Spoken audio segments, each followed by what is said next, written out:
Hi everybody, we're back and we're back with Ivo Itokuni, which means Into the Mist. I'm looking forward to this because this woman is featured on my channel before.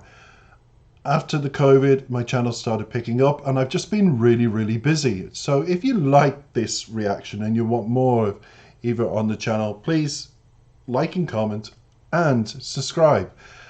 I'm looking forward to just seeing the video, but not before I give people. There are thousands of people now who wouldn't know this artist. And she's from the Faroe Islands, believe it or not. But we're just going to have a little synopsis on her. Eva Plasdottir was born in Sogota, the Faroe Islands, is a Faroe singer-songwriter with a distinct voice, as you're going to hear, and a wide range of interests in various music genres, everybody, that span from rock, jazz, folk, pop to European classical music. Her roots are in the Faroe ballads. Usually she only refers to her first name, Ivar. Many of her songs are in Faroese and some are in Icelandic. And the 3 albums leading up to Slur, which this is taking off its track 7, were all mostly in English. On Slur, she returned to her singing in only Faroese language from the Faroe Islands. Now that's enough of a biopsis because we need to get into the lyrics and we need to see this performer. I have missed her terribly. I can only say that when I started my channel, she was one of those artists that just captivated people. And I'm sure she's going to do this because in justice to her musical career, I'm going back before I spring forward again. Because there have been numerous exciting developments with this woman. The gaming world knows of her and knows her well. And I mentioned all of that in my next reaction because I'm going to do a track by Ivar, which is a theme music of one of the top 2018 PC gaming world. And from one of the top games, actually it won the top online game for 2018 and she did the music. When you think of Enya, think of Ivar because she is like the Nordic equivalent. She really is. Even though she's from the she sings in Faroese, even though she's from the Faroe Islands, she sings in many languages. Icelandic is another, English is another, and many others, but she's gone back to her native language, which is wonderful. But isn't it funny, when I was doing the translation, it came from Icelandic. I couldn't find it in her native language. But either way, we have the lyrics. And I'm looking forward even to my next reaction in 2023. I have to keep remembering it. I can't believe 2022 went so fast. And here we all are in 2023, and I'm featuring one of my artists that started my channel and helped my channel, and her fans were amazing, but they've obviously forgotten me. But I'm back, and I'm back with this woman because I have rediscovered her music. And when we listen to this, even though it's a wind back in her career, you'll understand why I favor her so much, and I'm so elated, you can tell in my voice, to bring her back with I Tanuki, Into the Mist.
Well, I had a bit of fun in that video, I admit, with the eyes and everything, because I saw the images beforehand. And I saw her in the boat with the eyes, so I knew instinctively to do that. And there are a lot of Ivor fans that are saying they prefer her going back to the old traditional Faroese, which is her native language from the Faroe Islands, that particular genre of music. And I argue this to a lot of people. It can't be done. She can't keep herself in a box.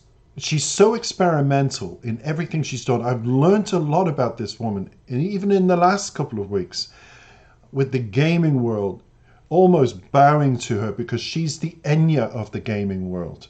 And, you know, you've got Enya for Lord of the Rings and all the other things, but Ivor is more associated now with those, not those kind of things, that genre.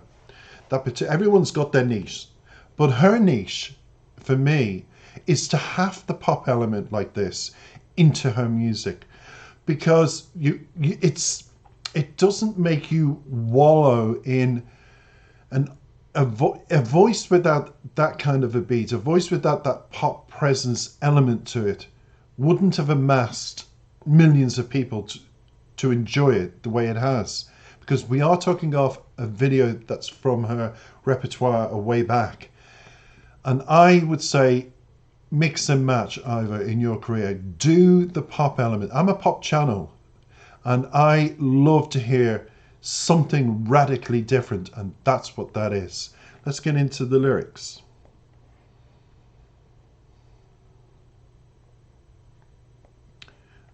Now, this is all live, and I just got confused between another artist that I've done from Norway. So, and you have to look out for him on my channel, and you need to subscribe to find out who Christian Christensen is. But I'll attach it to this video, don't worry. Verse 1, walking in the mists, no one knows where I've been. Far from my home now, going in circles round and around. I'm on my own now. It leads into verse 2. Something's hiding in the dark, lurking between the rocks, whispers in my ears. I turn around but no one's there. I call up but there's no answer. So we're on a spiritual journey here, and I know that from the video, because it doesn't matter if I've seen it before. My reinterpretation of this video is what it's about now. And you see it more clearly, I think, when you listen to something twice or 3 or 4 times. And I think years ago I didn't do this video justice in the lyrics, because it wasn't about the lyrics. I was just talking about the artist. But now I've included the lyrics, I see it in a different light. Because when she's floating in the air and in the black, she's in mourning for the somebody that she loves, a lost spirit. It could be a mother, it could be a father, it doesn't have to be a lover. But somebody close to her from the heart. And she's floating, and that is representing the spirit world, that transitional period from life into the spirit world and floating in between. That's where she is emotionally. But she's in mourning, hence the black. And hence the nature, the wildness of it, and all of it. I'd love to know if that was Iceland in the video. If you're a fan, you could tell me. Or was that filmed in the Faroe Islands? Either way, it was extraordinarily beautiful. But back to the video and her floating. When she's on the rock and she's holding it, that's her connection to Mother Nature, from heaven to earth. She's the spirit that's in between, and she holds on to the rock.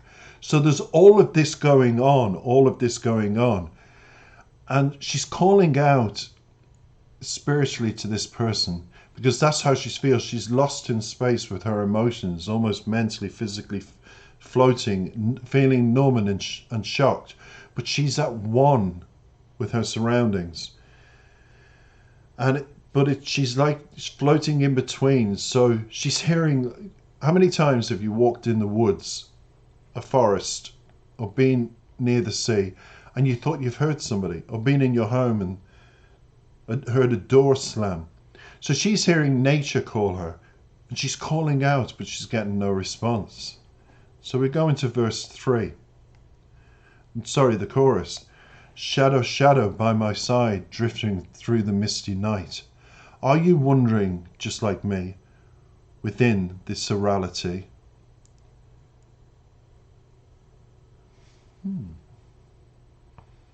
Shadow, shadow by my side, drifting through the misty night. Are you wondering, just like me, with this surreality? So she feels very much the presence of the departed, the soul, and feels it like we would see it, but she feels it with her senses. Her ears aren't seeing it, her eyes aren't seeing anything. She's wishing for it, but she senses it with the other senses, the sense of foresight, the sense of that good feeling. We all have that. And it's like somebody lurking in. It's almost like that feeling where you feel you've been touched and you look around and there's nobody. But she senses it. And when a loved one does part into the spirit world, some choose to stay what I call middle ground, Middle Earth. Lord of the Rings, yes, I know. Middle Earth, we'll call it. And it's like, not heaven and hell, it's like heaven and the earth. Spiritually, they want to stay spiritually there, that they can keep a closer eye on their loved ones. So it's obviously the spirit's keeping a closer eye on her because she's sensing it so much and feeling and out-of-body experiences and all of it. So the question is, whom is it? Because she, as she says, are you real or surreal? Because this feels like a surreal moment to me. And she talks about within this surreality of feelings, emotions, and numbness, and all of it. So we continue, verse 3. Can you tell me what's happening? So she doesn't have an answer to how she feels. Nothing's ever what it seems. It isn't. Even in life, when we have 2 feet, we're not in between worlds and we're walking. Nothing ever is real. People, situations, countries. It's how it is. Do you see their flashlights hanging across the hillside? Did they call it off tonight? Wow. So that's hit me hard in this verse, because this is obviously about a loved one that's gone missing, presumed dead. But she's feeling their presence all around. And if you feel that presence in that strength, that you're almost talking to them, the person obviously is dead. And she's seeing flashlights turned off and everything. Did they call it off tonight? She says to the spirit. Have they stopped looking for you? Because spiritually I've died and I'm in that middle earth situation where I'm not going to go to heaven, but I feel emotionally floating, looking for answers, floating, going to places in my head where we used to go to and getting nowhere. The chorus says, shadow, shadow by my side, drifting through the misty night. Are you wondering, just like me, within this surreality? Verse 4 says, are you taking me closer to the brink, above the mountain, facing the darkness? Can you feel this loneliness? So she's wondering if the spirit's taking her to the place of death, where that person has died, where that person's body is, because it's obviously they haven't found it, but she's feeling she's getting closer to where this loved one is. Because the chorus finishes, shadow, shadow by my side, drifting through the misty night. Are you wondering, just like me, with the surreality? So it repeats that all the time. It's a surreal moment for her that she feels spiritually, the spirit, when she's floating, when she's holding the rock, almost like sublimely, she's holding the rock to feel, is this real? What's real here? Because the spirit is taking her on a journey. And the shadow, won't you stay with me? Nothing's ever what it seems. Are you wondering, just like me, within this surreality? So the final question is, are you wondering to this person that's died? She's saying in a prayerful way, I can feel your presence. I understand you're lost, but I'm lost because and I need to be found. I need to find you, your body, something. It's that kind of experience. You've had the flashlights, you've had it all, you've had her floating in the air. And she's wondering, and it's almost, you get the impression at the end of this, is this a person where an accident happened, one died, the other one's in the hospital, in a coma, feeling all these things? Is she alive or is she dead? And that's the question for all of you Ivor fans. Is she or isn't she in this video? Who knows? But I enjoyed it, and I hope you enjoyed my interpretation too. Take care. Ivor, you'll be back soon, don't worry. Ita Cooney, In the Mist, amazing song. Stood the test of time, and over the next 10 years it'll get millions of more. And now with me doing my reaction, even more. It's unbelievable. Don't forget to press the button and subscribe. Happy New Year to you all. Take care.